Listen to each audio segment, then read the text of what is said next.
Ketika kita ngomongin profesi, ini kemungkinan antara dua yang dikejar. Pertama itu pride atau kayak status sosial gitu ya, kebanggaan. Dan yang kedua, ini nggak lain nggak bukan adalah uang.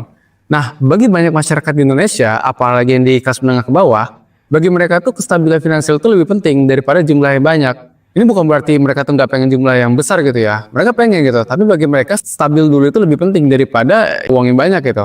Nah, kalau kita lihat profesi di negara misalnya kayak ASN gitu ya, atau PNS, itu memang gajinya nggak besar-besar banget, tapi gaji mereka itu pasti. Jadi setiap bulan tuh selalu ada aja gitu uangnya, walaupun memang nggak besar-besar banget. Belum lagi kalau kita bandingin dengan masalah gaji di profesi lainnya gitu. Misalnya kayak telat bayar, upahnya itu nggak sesuai dengan lemburannya gitu, atau enggak ya memang susah gitu cari kerja di luar sana. Makanya bagi banyak orang, khususnya yang berada di kalangan menengah ke bawah, bagi mereka tuh yang penting stabil gitu. Gak mesti banyak-banyak banget, yang penting cukup tapi stabil.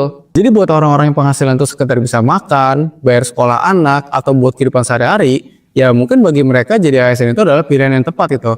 Walaupun mungkin gak kaya-kaya amat, seenggaknya cukup lah. Gue rasa mungkin orang tuh kalau misalnya ditanya apakah pengen uang yang banyak, ya gue rasa pasti semuanya pengen gitu. Cuma masalahnya kan uang yang banyak itu dibarengin dengan usaha yang keras juga, atau bahkan kadang itu memang harus ngambil resiko gitu buat ngelakuin itu. Nah masalahnya ke semua orang itu berani ambil resiko ya kan. Makanya banyak dari mereka tuh lebih pilih stabil ketimbang uang yang banyak tapi nggak pasti. Bahkan selain dapat uang dari gaji pokok, para abdi negara itu juga dapat uang dari tunjangan. Dan tunjangan mereka ini ada banyak gitu. Ada tunjangan keluarga, tunjangan kesehatan, gaji 13, dan lain-lainnya. Intinya memang banyak banget itu.